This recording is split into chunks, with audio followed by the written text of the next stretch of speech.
Live from WRAL News Headquarters in Raleigh, your number one source for local news. WRAL News, coverage you can count on. And I'm tracking a line of thunderstorms just to our east tonight and tomorrow. It moves across our viewing area. I'll show you how much rain we could see. Vice President Kamala Harris visits North Carolina as Democratic division widens over President Joe Biden's political future.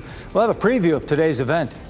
Plus, a local businessman faces federal charges of cheating the government. What WRAL Investigates learned about those charges.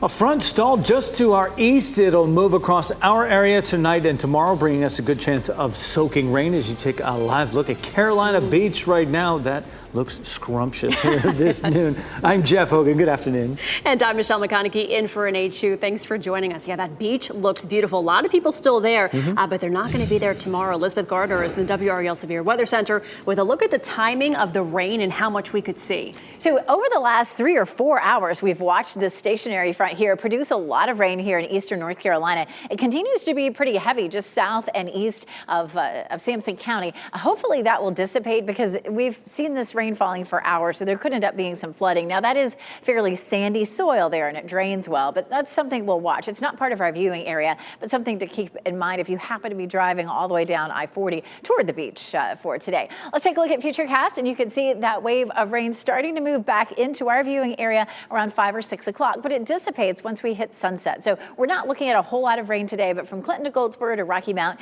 you may see some late afternoon, evening storms. Around midnight, a few isolated storms start to pop up. And look at this, at 7 a.m. tomorrow, we may have some rain. We'll see waves of rain moving across our area during the day. It's fairly heavy there from 3 to 5 o'clock, and then between 7 and 8, it dissipates. So the heaviest rain will be from the Triangle area eastward with this particular system, and we'll begin to see that cropping up in our eastern counties late this afternoon and then developing overnight. So we're going to wake up to some rain. Now, we definitely need the rain. This is our brand new drought status. It really hasn't changed for our viewing area, but parts of North Carolina out to the west are now under this severe drought, and down just west of Wilmington is some extreme drought. We'll talk more about when else we may see some rain in the next 7 days coming up. Happening now in the WRAL Live Center, Raleigh leaders, county leaders, they're all gathered this at noon hour at the Raleigh Convention Center for the annual State of the City, County, and Schools annual event. This is the luncheon that's just about to get started. They started gathering about 11:30 this morning. This is hosted by the Raleigh Chamber of Commerce. Speakers will include Raleigh's mayor, the chair of the Wake County Commissioners, the Wake School Superintendent, and other city and county leaders. There again is a live picture of what you're seeing. WRAL is the media sponsored. Renee Chu is the MC for this event. We've got our Destiny Patterson there as well covering this event, along with photographer Keith Baker giving us these live pictures today. We are also live streaming this on the WRAL News app as well as WRAL.com. We'll keep monitoring this for any new information and any revealing information that comes out of this event, and we'll have it for you right here on WRAL News at noon. Now on WRAL, Vice President Kamala Harris is in Greensboro as President Joe Biden faces pressure to drop out of the 2024 presidential race. Colorado Senator Michael Bennet and actor and top Democratic donor George Clooney are among those calling for Biden to step aside. WRAL NC Capitol Chief Laura Leslie is in Greensboro, where Vice President Harris is expected to reassure voters that they are in it for the long haul. We're here at Dudley High School in Greensboro, where Vice President Kamala Harris is expected to hold a campaign rally this afternoon at 2:30. We can already hear the Dudley High School band warming up in the gymnasium where this event is going to take place. An op-ed published in the New York Times by actor George Clooney has really sparked an intense debate among Democrats about whether or not President Biden should relinquish his re-election bid. Kamala Harris has been his defender-in-chief since that bad debate night, but all eyes are on her today as observers weigh whether or not she could lead the presidential ticket in his stead. Now, right now, we are outside the venue. We are waiting outside while the Secret Service conducts a security sweep of the venue and our gear. That is standard for any presidential or vice presidential visit. I'll step back and let you see folks are already lining up for this event. This is an invitation-only event, but the parking lot is already just about full. We will, of course, have this whole thing live for you at 2:30, and we'll have coverage for you coming up tonight in our later shows. Laura Leslie, WRAL News, live in Greensboro. Security preparations are underway for next week's Republican National Convention as Donald Trump prepares to announce a running mate. Officials are putting up fencing in downtown Milwaukee, where about 50,000 people are expected to attend. During the convention, former President Trump will be formally selected as the Republican nominee. New polling shows how close the race is between former President Donald Trump and President Biden here in North Carolina. A Bloomberg poll conducted last weekend shows in a two-way race, Biden is 3 points behind Trump. Tonight, President Biden will hold a solo news conference. Biden is scheduled to take questions from the White House press corps at 5:30 this evening. He won't be speaking at the White House, though, but rather at a nearby convention center when the NATO summit is happening. President Biden will also speak with NBC News' Lester Holt in a one-on-one interview next week. You can see a preview on NBC Nightly News Monday and then the full unedited interview in a primetime special that night at 9 o'clock. Then stay tuned for NBC News coverage, special coverage of the Republican National Convention. That's at 9:30, and it's all right here on WRAL. A Harnett County teacher is behind bars today after being charged for having sex with a student. It's a story we first brought you last month. And WRAL's Sean Gallagher joins us live outside of the Harnett County Courthouse. And Sean, what else do we know about this case? Yeah, Michelle, well, right now, Mackenzie Parham is in a jail cell here behind me in Harnett County. She's here on a $70,000 secured bond facing 7 charges, 2 of which are sexual activity with a student and 5 others for indecent liberties with a student. The 26-year-old woman worked at Triton High School from August of 2021 until this May. Her last day of employment was the same day the Harnett County Sheriff began its investigation on May 10th. Sheriff Wayne Coates posted on Facebook that Parham turned herself in today. I reached out to Harnett County Schools this morning about this. They tell me they can't comment on the situation, but they say they conducted a careful review of the information they received and made all of the required reports and took appropriate personnel action based on what they learned from their investigation. Now, Parham made her initial appearance earlier this morning, and she is expected back in a courtroom later this month. Sean Gallagher, WRAL News, Harnett County. A local businessman is at the center of a WRAL investigation and now faces federal charges for COVID relief fraud. The charges come more than a year after we took our concerns to the U.S. Attorney's Office. WRAL Investigates' Chris Levengood is here with an update. Chris. Jeff, following a tip, WRAL Investigates cross-checked databases for the Paycheck Protection Program. We compared names, owners, and addresses of local businesses that received loans. That work turned up a web of companies that cashed in on $1.5 million in disaster loans, most of which were completely forgiven. Our research only turned up a physical location for just one company, the Insurance Centers in Garner. We went there last spring looking for the owner to ask him about our findings and never received a response. Today, that owner, Wilson Oliveira, is in federal custody. U.S. Marshals arrested him. A viewer sent this photo only to WRAL. It shows Oliveira being led away in handcuffs. The newly unsealed indictment reflects our findings and confirms what we suspected. Oliveira was using shell companies to get loans. Investigators found Oliveira filed false tax returns in his loan applications. He also submitted false quarterly reports the state's unemployment office never received, as well as false payroll records to convince banks to approve his loans. Oliveira faces 9 counts of wire fraud. He'll be in jail until a more thorough detention hearing next week, where a judge will decide if Oliveira can go free until his trial. And WRAL is interviewing U.S. Attorney Michael Easley about this story. Look for that in our later newscasts on WRAL Today.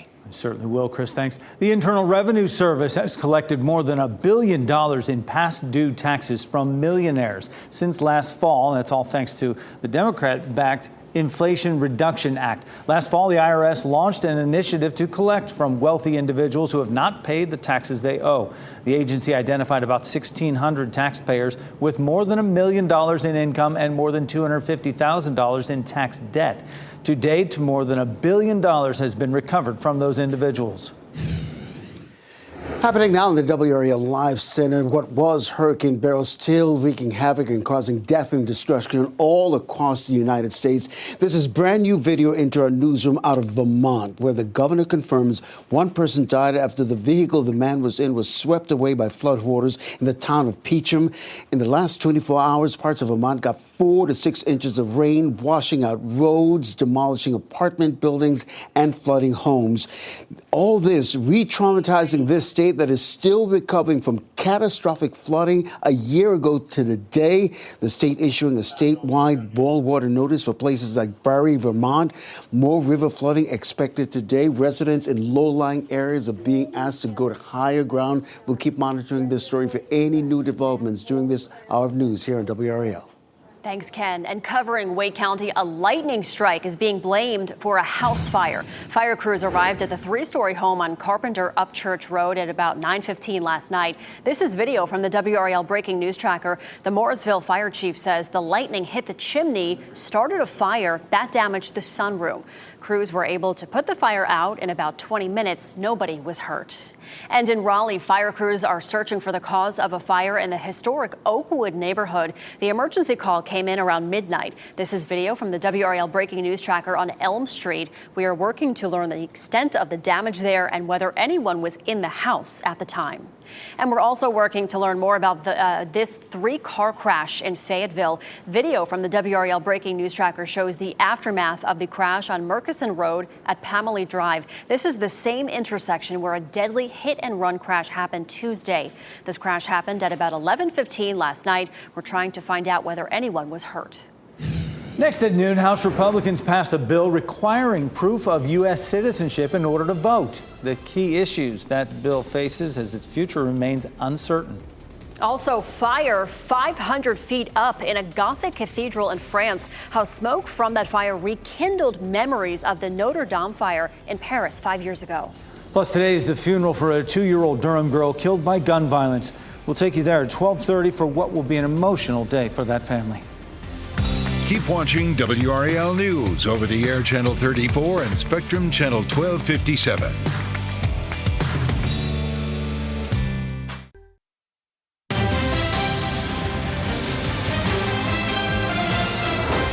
House Republicans passed a bill requiring proof of U.S. citizenship for voter registration. Its future is uncertain in the Senate, with many Democrats calling it unnecessary. Connor Hansen explains one of the key issues for Republicans.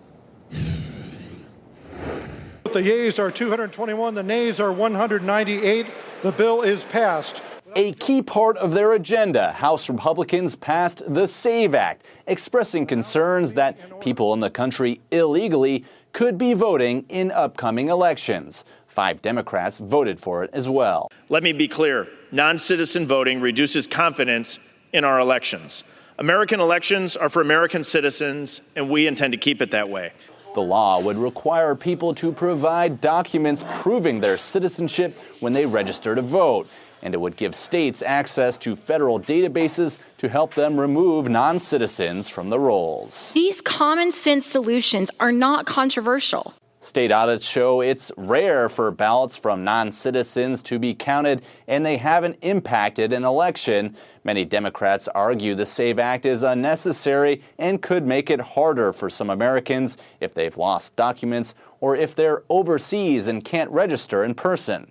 Republicans are pushing a bill that will disenfranchise U.S. military personnel protecting us overseas from registering. It's unpatriotic and it's shameful. Former President Trump supports the bill and stood with House Speaker Mike Johnson when he announced it.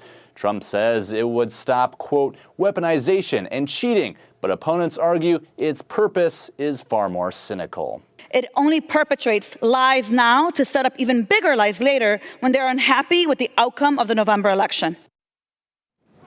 As Connor Hansen reporting, the SAVE Act would still have to survive the Democrat-led Senate and the White House, which has voiced opposition to the bill.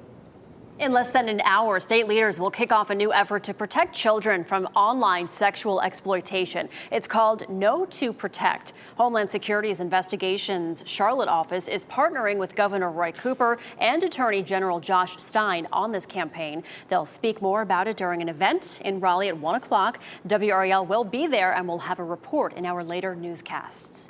And this new effort comes as Meta announces that kids as young as 10 years old will soon be able to chat with others in virtual reality. Parents will have to give their approval before kids ages 10 to 12 can interact with others while using Quest headsets. Meta also will not show ads to this age group, and parents will have full control over the headsets.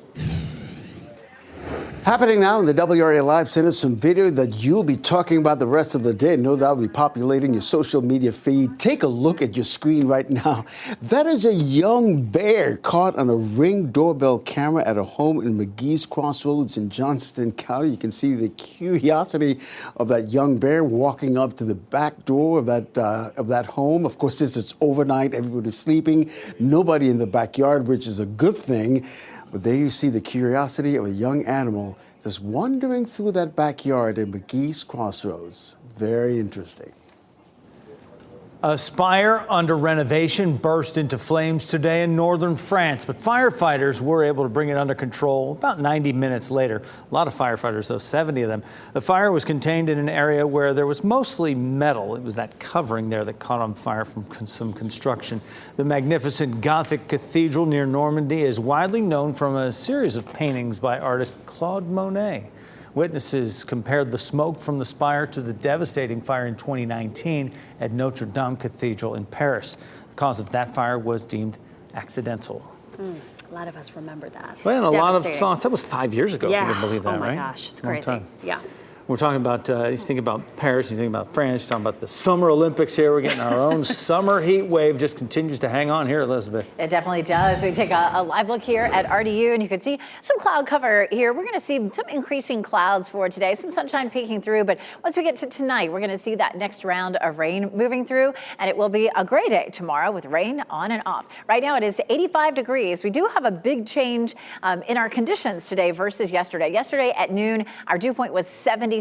It really felt like you could truly swim through the air yesterday. And so a big drop in our dew point. Now, it's still just as warm as it was yesterday, or almost, but that dew point drop has been a little bit more comfortable for us. 92 in Raleigh and Durham, 92 in Fayetteville, and you can see we have the thunderstorm icons here. We're really not likely to see much activity until much later on this evening and overnight. We're sitting at steamy right now, but at the bottom end of steamy, almost tolerable, and of course, much more comfortable than what we saw yesterday when that dew point was way up in the mid to upper 70s. Now, it's going to swing back the other direction starting tomorrow. We're going to see tropical moisture coming in with a low pressure system, and that's going to bring us a rainy day. But our temperatures will be much cooler. We're talking about highs in the 80s. But by Saturday, Sunday, and Monday, and we're stuck with that tropical air mass, it is going to feel rather hot. This is a look at our conditions for the rest of the day today. Hour by hour through the afternoon, it's going to feel like upper 90s with the heat index. But then once we get into the evening, we'll see that dropping off, and then we'll be seeing 70s overnight tonight with that potential for some mugginess to come back with the rain. So upper 90s will be our heat index for this afternoon, but for tomorrow, it'll feel like the low 80s on Saturday, a high of 90, but we see that humidity hanging around again for a temperature of feels like 99. And then Sunday, Monday, and Tuesday next week, we may be back into some heat advisories with some even hotter temperatures. So when do we get rid of the humidity? Everybody's asking, here we are in the middle of July. Those of us who have been here for a while, it doesn't come anytime soon. We tend to have around 24 days in July, almost the entire month, with that very tropical feeling air mass. And then in August, it's about 22 days. But it really changes by September. I know that seems like a long time, about 6 more weeks before we really start to regularly see that muggy meter down below tropical. Here's what's happening out there right now. Beginning of the newscast, we talked about that front sitting along the coast that's been producing scattered thunderstorms for the last 4 or 5 hours. This high pressure system is keeping the rest of the viewing area dry, but eventually this line is going to start to pick up and move inland a little bit farther and affect some of our eastern counties. As that happens, it's likely that some of this will fizzle out, but once we get to early tomorrow, we'll start to see some waves of moisture. A low pressure system down to the south will start to move northward and push more rain in, and we'll see that as early as 6 or 7 in the morning, and that will continue on up until around 9 or 10 o'clock tomorrow night. So for tomorrow, 82. Over the weekend, we're looking at temperatures in the 90s. And by Sunday in particular, it's going to feel a whole lot hotter. Now, we definitely need this rain that's on tap for Friday. I'll show you how much you could see where you are. All right, thanks, Elizabeth. A town in Johnston County is the latest to open a social district in its downtown area. Sip and Stroll in Clayton goes live today. We've seen social districts pop up all over the state. So the question is, do they actually work? WRAL digs for answers ahead on our news at 4. Then at 5, a CDC report shows mental health is improving among children. WRAL's Education Insider goes to one local school district to find out how they've moved the needle.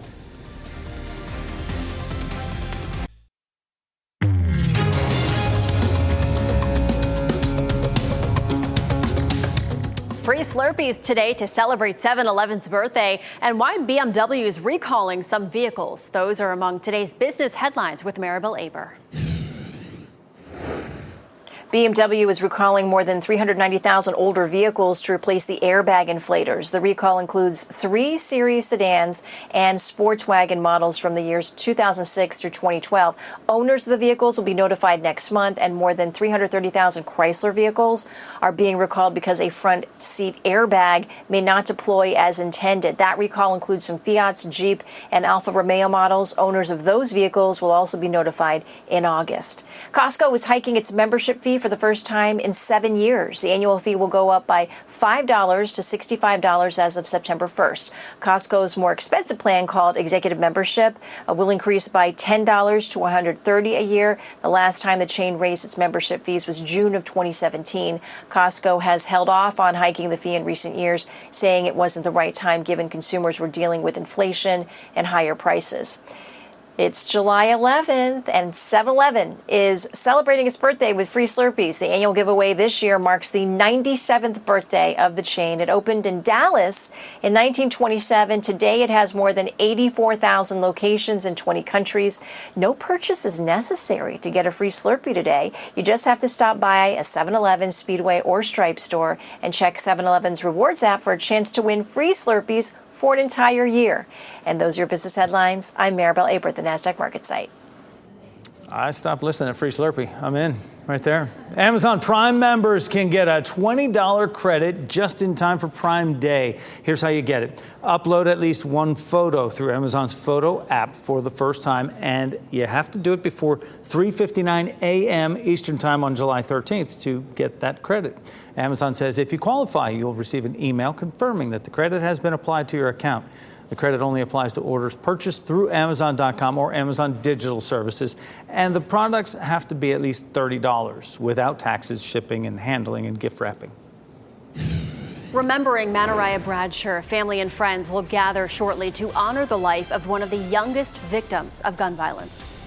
Also, the CEO of the makers of 2 popular weight loss drugs is headed to Capitol Hill.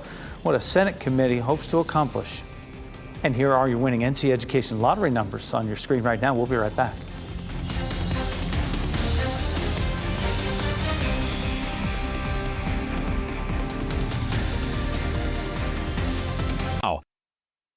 Shot in 4K ultra high definition. Your number one source for local news. WRAL News. Coverage you can count on.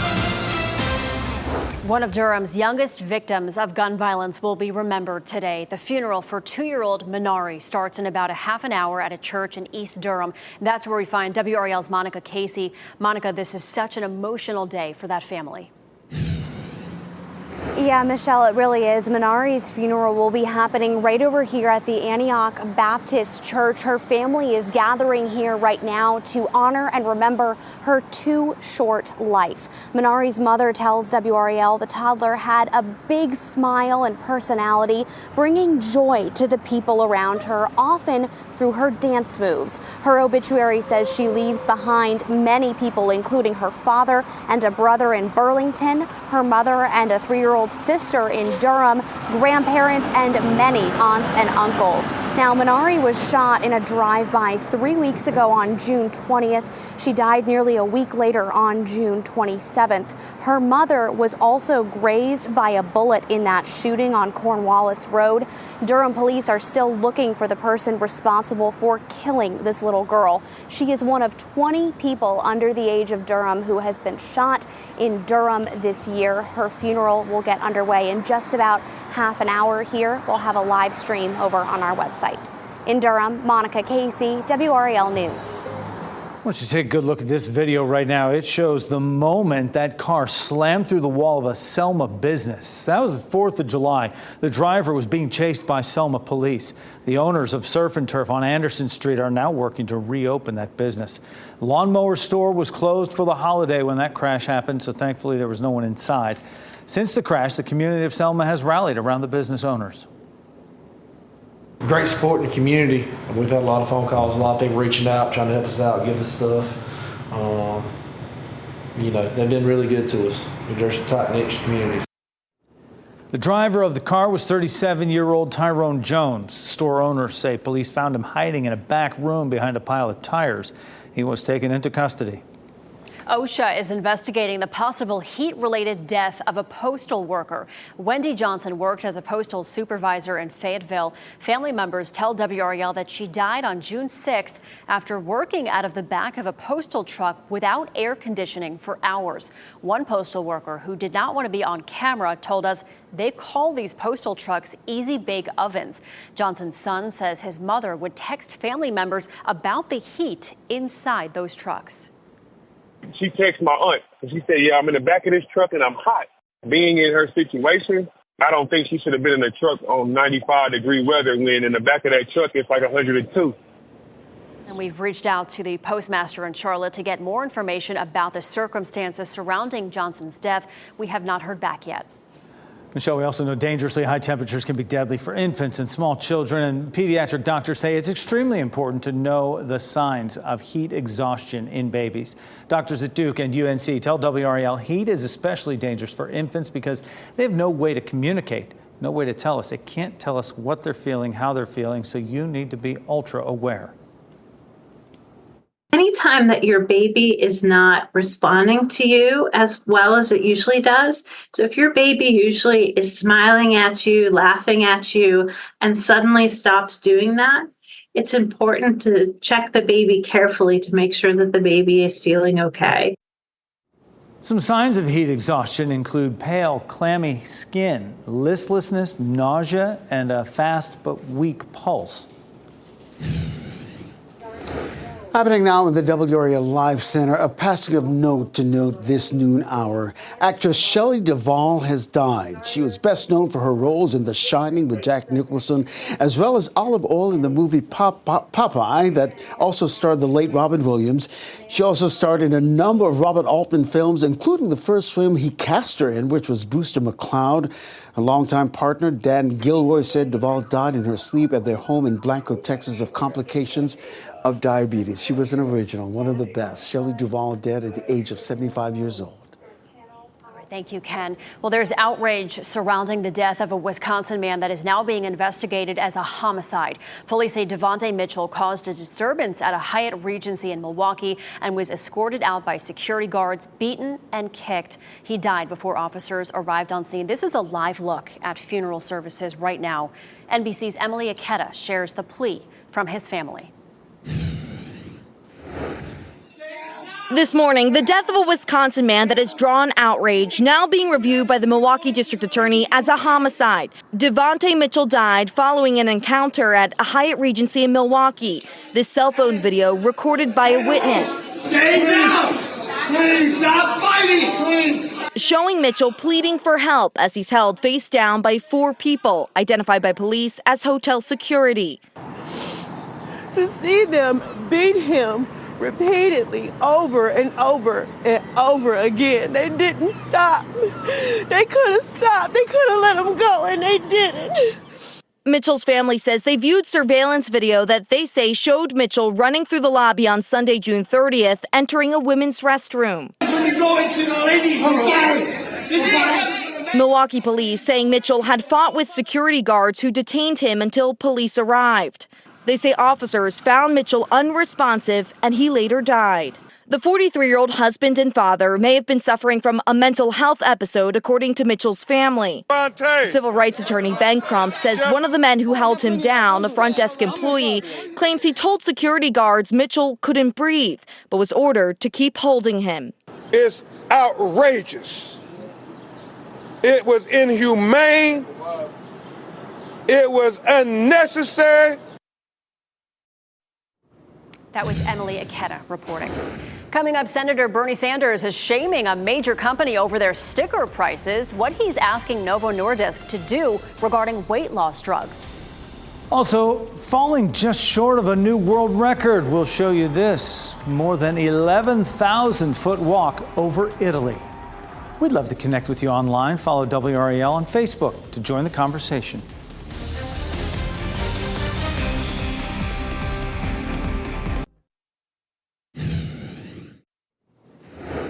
And how about the countdown right now? Team USA athletes being introduced at the Paris Olympics in 15 days. Counting right now, the Paris Olympics. They'll be wearing clothing that's made right here in America. That's right. Two companies based in Maine are helping to outfit the Olympians. Ralph Lauren, the official outfitter of Team USA, reached out to Rogue Industries about partnering on a belt. And Rogue spent the past 2 years producing a woven belt with leather detail. When I think of the sacrifice that the Olympians have made to get where they are, I just think it's incredible that a small business in Maine can be a part of that whole picture.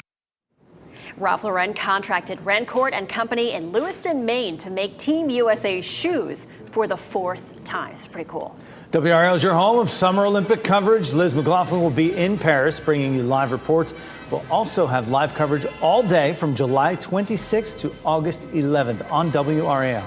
And next at noon, Neuralink is ready to implant its device into a second patient. The timetable for the next operation straight ahead. And when it comes to infants, parents, you want to make sure that they are safe from harmful products. But the result of a arrest of well-known baby lotions, the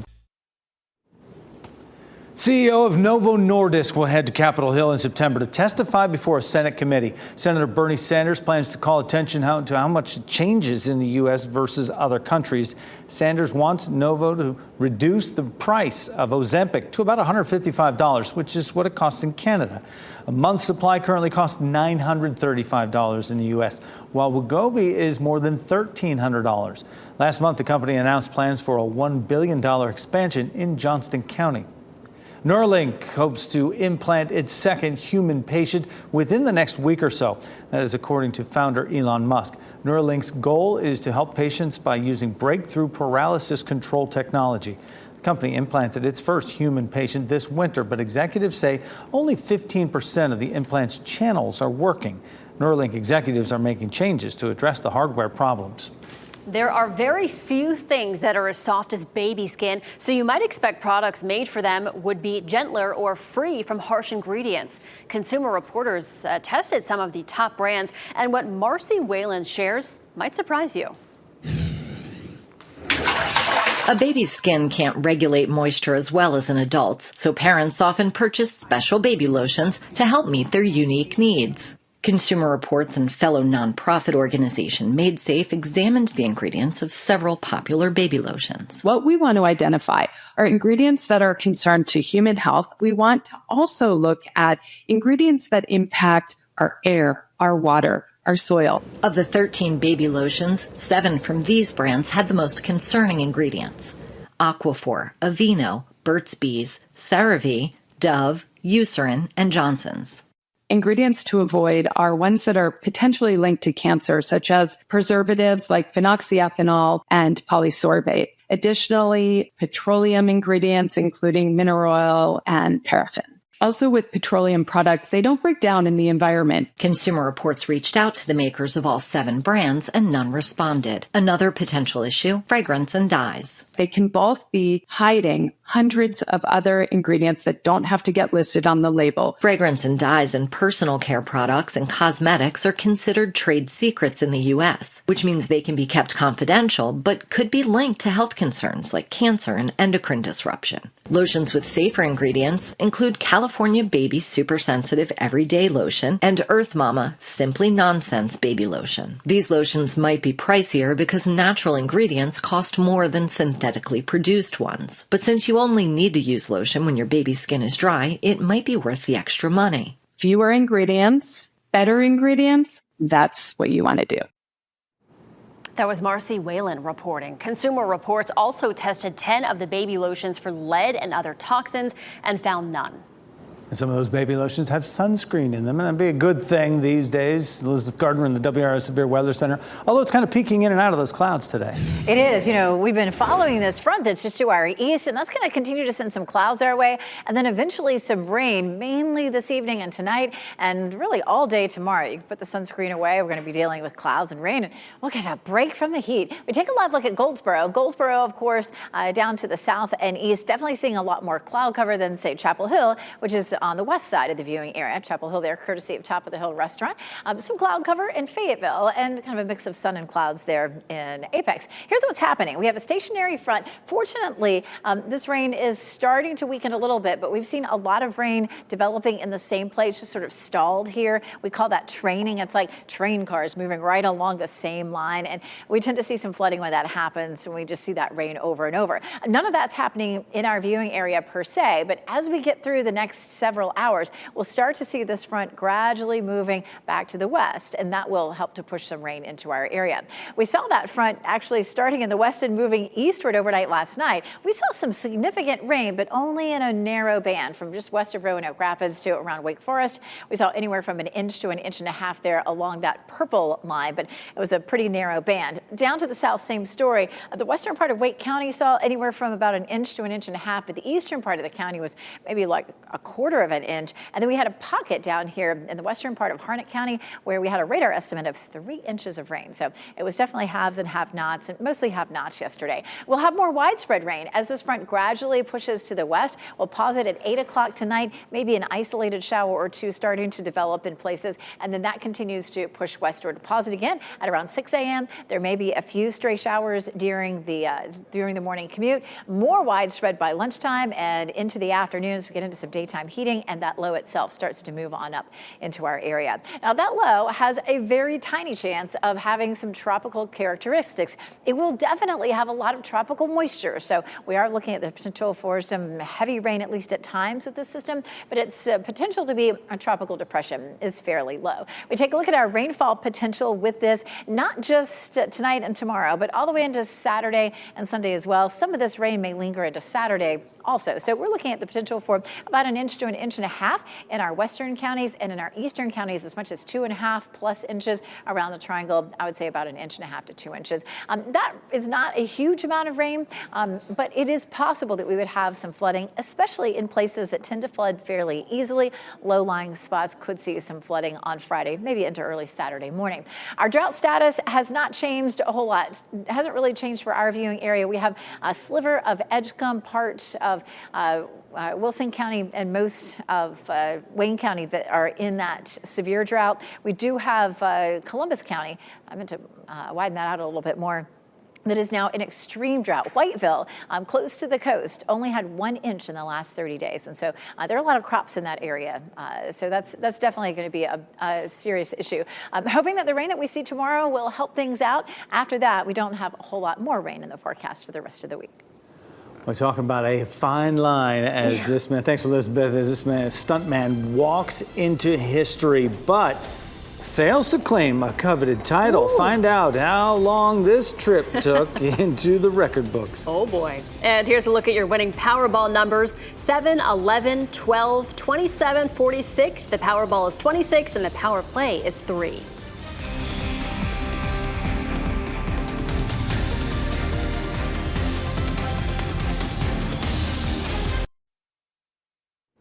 We wrap things up with a look at a few of the headlines we're following for you today. Vice President Kamala Harris is in Greensboro today. Harris is expected to reassure voters that she and President Biden are in it for the long haul. It is Harris's 6th trip to North Carolina this year and the 3rd for the Biden re-election campaign since the debate.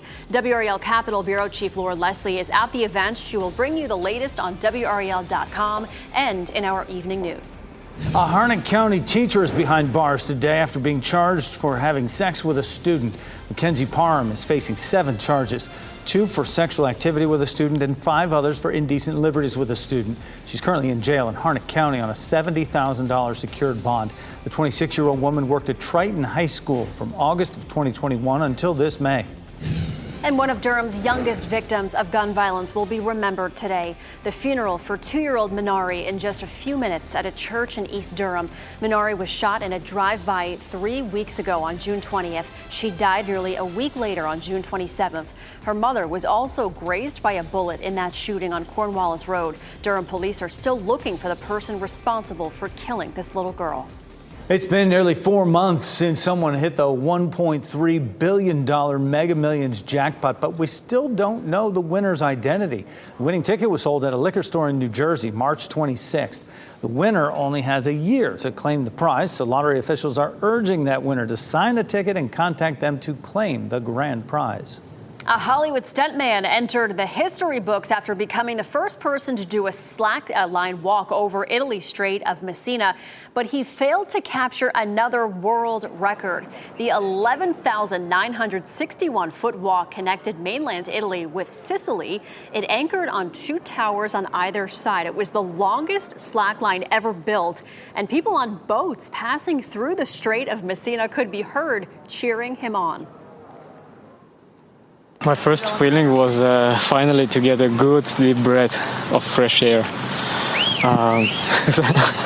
It was so hard to remind myself keep breathing right while walking, and I feel actually incredible. Yeah, it looks a little scary to me. It took him nearly 3 hours to cross to the other side, which is farther than current world record distance. But you just saw it there. He fell approximately 260 feet from the end, which meant that his walk could not be officially recognized as a new world record. The rules require him to finish the walk without falling in order for that record to be validated. What a bummer, but pretty bold way to go. Yeah. Our pet of the day is poised and proper. This girl from SPCA of Wake County, just look at her picture. This is Twirl, is a black and white cat who is a female who has very unique pronounced beauty marks on her nose. She loves to quietly observe the staff work at the SPCA Adoption Center. Twirl is kind and affectionate, very tidy. She would love to meet you in person, so just make an appointment to visit spcawake.org.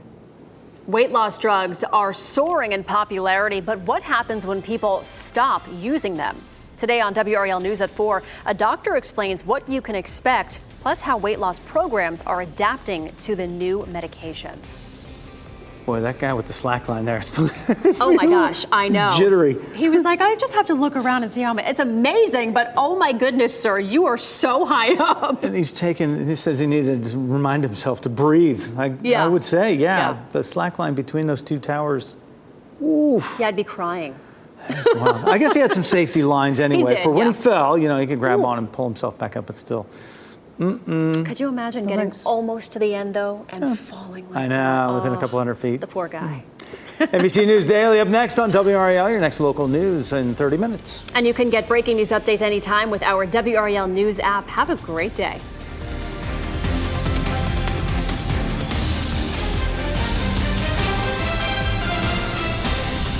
Keep watching WRAL News over the air Channel 34 and Spectrum Channel 1257.